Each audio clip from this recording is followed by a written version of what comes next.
Committee ಅವ್ರೇನು ಇನ್ನೂ ವರದಿ ಕೊಟ್ಟಿಲ್ಲ. ಇನ್ನೂ ಕೊಟ್ಟಿಲ್ಲ. ಕೊಟ್ಟ ಮೇಲೆ ನಾವು ನೋಡ್ತೀವಿ ಅದನ್ನು.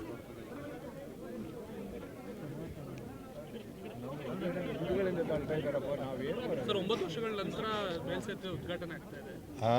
ಹಲವು ವರ್ಷಗಳ ನಂತರ ಮೇಲ್ಸೇತುವೆ ಉದ್ಘಾಟನೆ ಆಗ್ತಾ ಇದೆ. ಇಲ್ಲ, ನಾವು ನಮ್ಮ ಕಾಲದಲ್ಲೇ ಇದು ಶುರುವಾದದ್ದು ಪ್ರಾರಂಭ. ನಾನೇ 2016ರಲ್ಲಿ ಇದಕ್ಕೆ ಮಂಜೂರಾತಿ ಕೊಟ್ಟದ್ದು. 2017ರಲ್ಲಿ ಪ್ರಾರಂಭ ಆಯಿತು. ಅದು BJP ಸರ್ಕಾರದಲ್ಲಿದ್ದಾಗ ಪೂರ್ಣ ಮಾಡಲಿಲ್ಲ, ವಿಳಂಬ ಆಯಿತು. ನಾವು ಬಂದ ಮೇಲೆ ಅದಕ್ಕೆ ಬೇಕಾದಂಥ ಹಣ ಕೊಟ್ಟು ಶೀಘ್ರಗತಿಯಲ್ಲಿ ಮುಗಿಸಿದ್ದೀವಿ. ಸರಿ, ಕೊಡಗಿನಲ್ಲಿ ಸರ್ CND ಭೂಮಿ ಮತ್ತು ಸೆಕ್ಷನ್ 4 ಅಧಿಸೂಚಿತ ಜಾಗನ ಮೀಸಲು ಅರಣ್ಯ ಮಾಡಬೇಕನ್ನೋ ಪ್ರಸ್ತಾಪ ಸರ್, ಅದಕ್ಕೆ ವ್ಯಾಪಕ ವಿರೋಧ ಕೊಡಗಿನ ರೈತರಿಂದ ವ್ಯಕ್ತವಾಗ್ತಾ ಇದೆ ಸರ್. ಅದ್ರ ಬಗ್ಗೆ ಏನು ವಿರೋಧ ಮಾಡ್ತಾ ಇದ್ದಾರೆ? CND ಭೂಮಿ ಮತ್ತು ಸೆಕ್ಷನ್ 4 ಅಧಿಸೂಚಿತ ಜಾಗಗಳನ್ನ ಮೀಸಲು ಅರಣ್ಯವಾಗಿ ಕನ್ವರ್ಟ್ ಮಾಡ್ತಾರೆ, ಅದ್ರ ಸಂಬಂಧ ಪ್ರಕ್ರಿಯೆಗಳು ನಡೀತಿದೆ ಸರ್. ನಾನು ನೋಡ್ತೀನಿ ಅದನ್ನು ಸರ್. ಅದೊಂದು ಕಮಿಟಿ ರಚನೆ ಮಾಡ್ತೀರಾ ಅಂತ ತೀರ್ಮಾನ ಮಾಡೋರು ಸರ್ ಸದನದಲ್ಲಿ. ನೋಡ್ತೀನಿ. ಅದಾದ್ಮೇಲೆ ಕಮಿಟಿ ಮಾಡಾದ್ಮೇಲೆ ತೀರ್ಮಾನ ಮಾಡ್ತೀರಾ ಅಂತ ಹೇಳಿದ್ರೆ ಸಮಿತಿ ರಚನೆ ಮಾಡ್ತೀರಾ ಸರ್? ಅದ್ರ ಬಗ್ಗೆ ಅಲ್ಲ, ಕಮಿಟಿ ಮಾಡಬೇಕಾಗುತ್ತೆ. ಅದರ ಆಗುಹೋಗುಗಳ ಬಗ್ಗೆ ಕಮಿಟಿ ರಚನೆ ಮಾಡಿ ಅದು ಕಮಿಟಿಯವರು ಪರಿಶೀಲನೆ ಮಾಡಿ ವರದಿ ಕೊಟ್ಟ ಮೇಲೆ the government to look into it. ಸರ್ಕಾರಿ ಭೂಮಿ ಭೂಗುತ್ತಿಗೆಯನ್ನು ಕೊಡ್ತಿರೋದಕ್ಕೆ ಸಂಬಂಧಪಟ್ಟಾಗಿ ಜಿಲ್ಲೆಯಲ್ಲಿ ವ್ಯಾಪಕವಾದ ವಿರೋಧ ವ್ಯಕ್ತ ಆಗಿದೆ.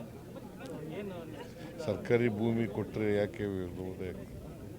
ನಿವೇಶನ ಇಲ್ಲದವರಿಗೆ ಕೊಡಿ, ಸೈಟ್ಲೆಸ್ ಅವರಿಗೆ ನಿವೇಶನ ಇಲ್ಲದವ್ರಿಗೂ ಕೊಡ್ತೀವಿ, ಜಮೀನು ಇಲ್ಲದವ್ರಿಗೂ ಕೊಡ್ತೀವಿ. ಸರಿ, ವನ್ಯಜೀವಿ ಮಾನವ ಸಂಘರ್ಷ ಅದಕ್ಕೆ ವನ್ಯಜೀವಿ ಮಾನವ ಸಂಘರ್ಷ ಎಲ್ಲ ಕಾಡುಗಳಲ್ಲೂ ಕೂಡ ನಡೀತಾ ಇದೆ, ಕಾಡಂಚಿನಲ್ಲಿ ನಡೀತದೆ. ಕಾರಣ ಯಾಕಪ್ಪ ಅಂತಂದರೆ ಪ್ರಾಣಿಗಳು ಕಾಡಿನಿಂದ ಹೊರಗಡೆ ಬಂದುಬಿಡ್ತವೆ.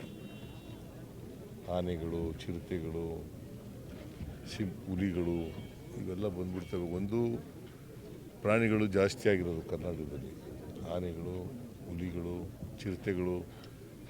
ಕೇಳಿಸ್ತಾ ಇಲ್ವೇನಮ್ಮ? ಆನೆಗಳು, ಚಿರತೆಗಳು ಕರ್ನಾಟಕದಲ್ಲಿ ಜಾಸ್ತಿ ಆಗ್ತಾ ಇದ್ದಾವೆ. ಒಂದು. ಎರಡನೇದು, ಅವು ಆಹಾರಕ್ಕೋಸ್ಕರ, ನೀರಿಗೋಸ್ಕರ ಹೊರಗಡೆ ಬಂದುಬಿಡ್ತವೆ ಕಾಡಿನಿಂದ.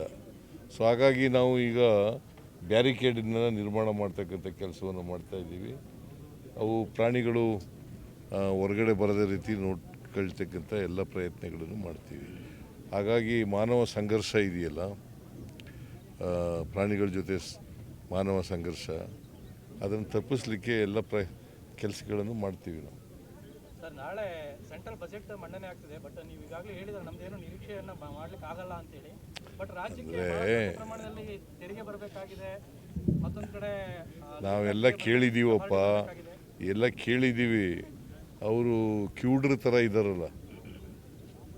ಈಗ ನಾವು ದಿಲ್ಲಿಗೆ ಹೋಗಿ ಮಾಡೋದು, ನಮಗೆ ಡೆವಲ್ಯೂಷನ್ ಆಫ್ ಟ್ಯಾಕ್ಸಸ್ನಲ್ಲಿ ಕಡಿಮೆ ಬರ್ತಾ ಇದೆ, ನಮಗೆ ಸೆಂಟ್ರಲಿ ಸ್ಪಾನ್ಸರ್ಡ್ ಸ್ಕೀಮಲ್ಲಿ ಕಡಿಮೆ ಮಾಡ್ತಾ ಇದ್ದೀರಿ, ನಮಗೆ ಗ್ರ್ಯಾಂಟ್ಸ್ ಏನೂ ಕೊಡ್ತಾ ಇಲ್ಲ ಅಂಥೇಳಿ ಹೋಗಿ ಸೆಂಟ್ರಲ್ ಗೌರ್ಮೆಂಟು ಡೆಲ್ಲಿನಲ್ಲಿ ಹೋಗಿ ಪ್ರತಿಭಟನೆಯನ್ನು ಮಾಡೋದು. ನಾವು ಎಲ್ಲ MLAಗಳು, MP ಗಳು ಎಲ್ಲರೂ ಹೋಗಿ ಮಾಡೋದು, ಮಂತ್ರಿಗಳು ಎಲ್ಲ ಹೋಗಿ ಮಾಡೋದು. ಆಮೇಲೆ ಕಳೆದ ವರ್ಷ 23-24ರಲ್ಲಿ 23-24 ಬಜೆಟ್ನಲ್ಲಿ ಅವರು ಅಪ್ಪರ್ ಭದ್ರಾ ಯೋಜನೆಗೆ 5300 ಕೋಟಿ ಕೊಡ್ತೀವಿ ಅಂತ ಬಜೆಟ್ನಲ್ಲಿ ಘೋಷಣೆ ಮಾಡಿದ್ರು. ಎಷ್ಟು ದಿನ ಆಯಿತು ಬಜೆಟ್ ಆಗಿ?